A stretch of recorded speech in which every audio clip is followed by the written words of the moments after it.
Hi, welcome back to Christine's Home Affairs. Today's project is scrunchies. I think I've said previously I don't really enjoy doing scrunchies. I do actually find them a little bit tedious.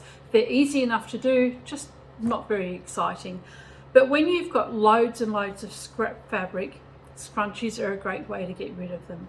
So there's no hard and fast rule about what measurements you need to have for scrunchies. Elastic I use about 15 centimeters, which is about 6 inches. And even with the elastic, it doesn't really matter which thickness of elastic you go with, as long as it's not too stiff. So you don't want to use a 1-inch elastic, it's just too thick. But the widths of the scrunchies really can be anything. I try not to go over 5 inches, and that's because I figure that if I've got anything more than 5 inches of fabric, it's going to be good for something else. You know, whether it's my puppy poo pouches or the tissue packet holders, it'll be good for lots of other things other than just scrunchies. Scrunchies are usually my scrap busters. So I've been known to use 2-inch strips of fabric for my scrunchies, and the length again doesn't really make much difference. Your quilting fabric is normally about 42 inches wide, so quilting fabric in one whole piece is around about 42 inches. A good length for a scrunchie is half that. So if you get your quilting fabric, just cut it in half, use about 40 to 42 inches, up to about 5 inches in width. But look, I use them, this piece of fabric is just over 30 inches in length. It's all that I've got left. I might as well use it as a scrunchie. No need to waste it. So the people that buy them, they buy them on colour, they buy them on scrunchiness. They don't care whether they're 3 inches or 5 inches or 42 inches or 30 inches. So stick around. I'm going to show you how to make a whole heap of scrunchies. I'll let you know at the end how many I can get done an hour. I think most of you know I sell them for $4 each, or 3 for $10, but I'll let you know how many I can do in an hour. I don't really put much value on the fabric because it's just leftover scraps for me. With the elastic, I use a technique where you don't actually have to feed the elastic through after you've sewn your tunnel. I'm going to do the whole lot all in one go. It's a time saver. It's really annoying having to poke your elastic through, feed it through, tie it in a knot, and then have to sew up the ends. So we're going to sew it all through, all in one go. Now you can save time with your elastic simply by tying the elastic together in a knot, and then you can feed it, put it into your scrunchie as it is. I don't like knots in mine. I don't know why. I just don't think it's very neat. So all I do is overlap my elastic by about 1/2 inch, and I'll stick it under my machine, and I'll just keep doing a back stitch back and forth over the join in the elastic. Pop it under your machine and just go back and forth a few times. And your elastic is nice and secure. So it's not going to come undone, and it'll actually sit nice and flat in the scrunchie.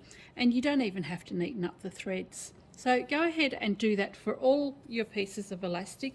I like to do them all in the one go, just to make a little production line for myself, and pop them under the machine, stitch them all up. Take your fabric pieces, and with the short edge, bring the other end to it, and we're just going to stitch the short ends together, 1/4 inch seam allowance, and we'll back stitch at the beginning and the end.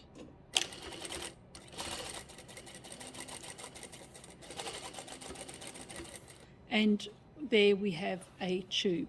It doesn't matter about matching your thread for this part. You don't need to worry about matching your thread until you actually stitch the opening closed. Finger press the seams open. So we've made a little tube here.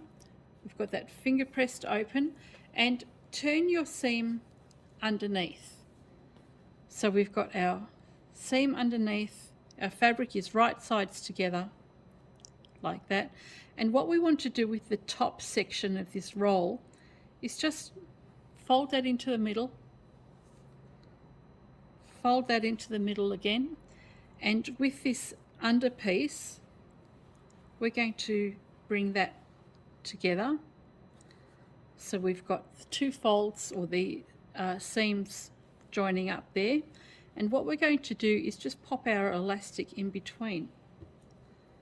So lay your elastic just underneath like that and pop your fabric over the top, and we're going to start sewing just above the seam just above here. Raise your foot, pop the elastic around your foot, bring your presser foot down, and we can start stitching. Now we don't want to stitch on the elastic at any time, so just back stitch here, hold on to this elastic, and just make sure your seams are lining up as you go down, and keep on sewing. Grab the elastic, fold your edges,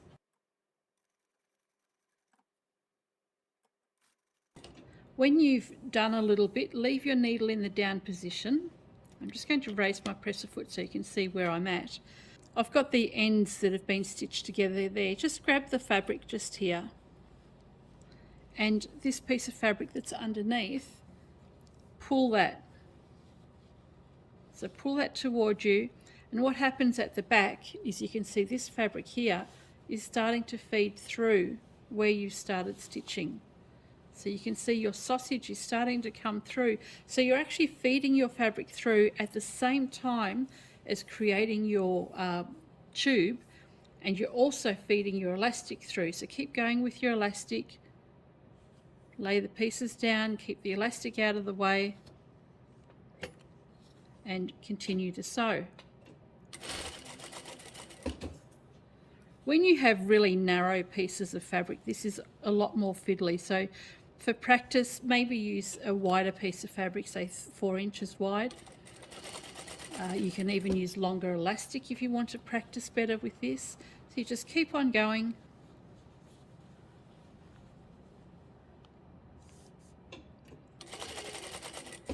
Every now and then you can pull your fabric through, so raise your foot, keep your needle down, pull the tube through. So you just want to hold the top layer of fabric, just keep feeding it through, and the elastic is going to keep on coming through. So you can see this area is closed in, that's starting to come through, and all you do is keep on feeding that fabric. Just keep your tube inside your fabric and keep sewing.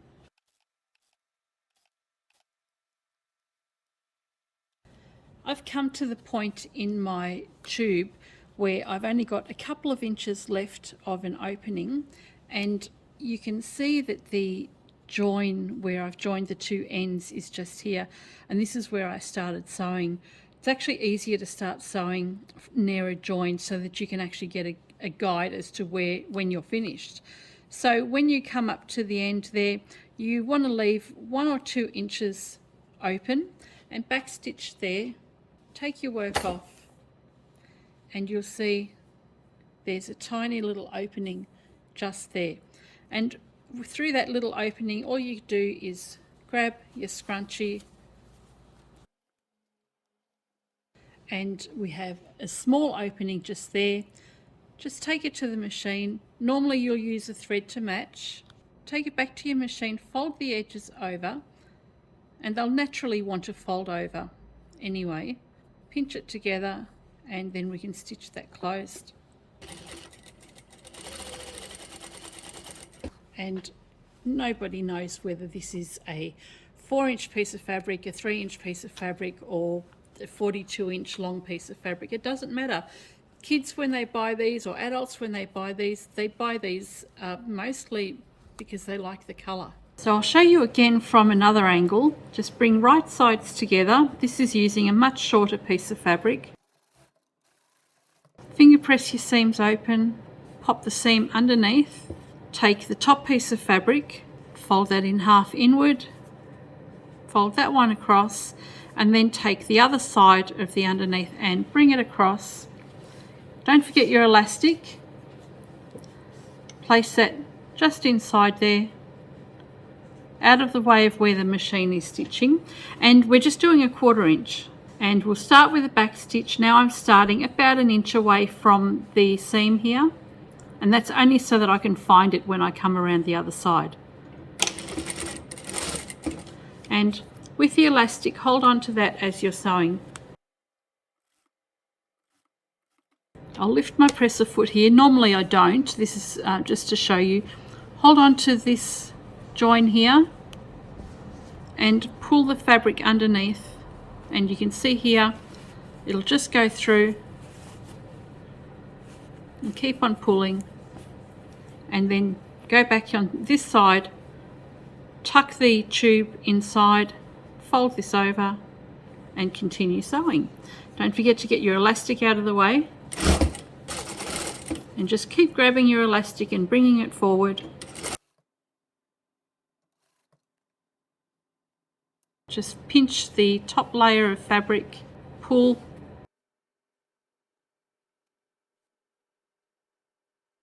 tuck and fold, and you're right to go. When you get to the end, there's an opening of about 1.5 inches or so. Grab the tube that's on the inside,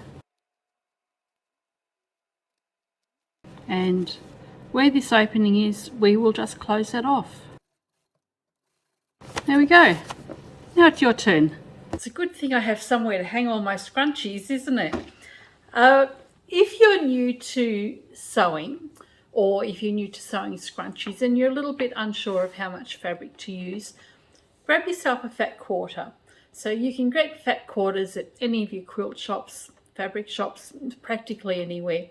And out of a fat quarter, if you just use from the selvage inward, cut yourself 4 strips of fabric at about 4.5 inches wide, then you'll be able to get 4 scrunchies out of a fat quarter.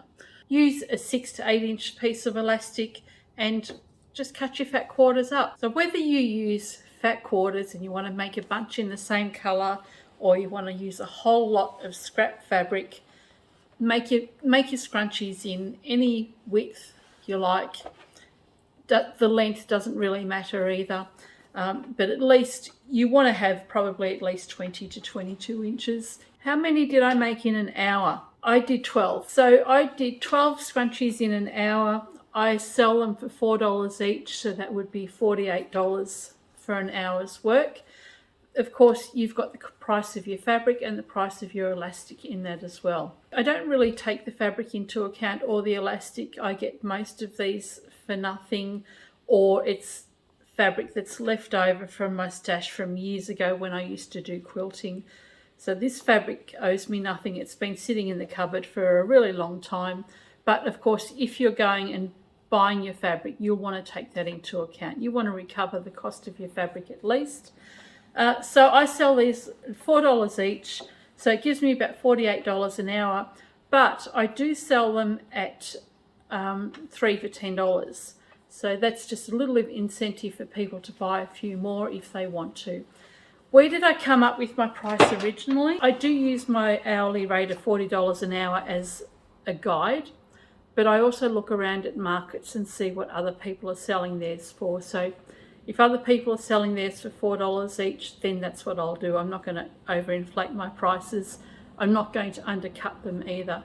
I don't want to compete with anybody else. So I sell them $4 each or 3 for $10.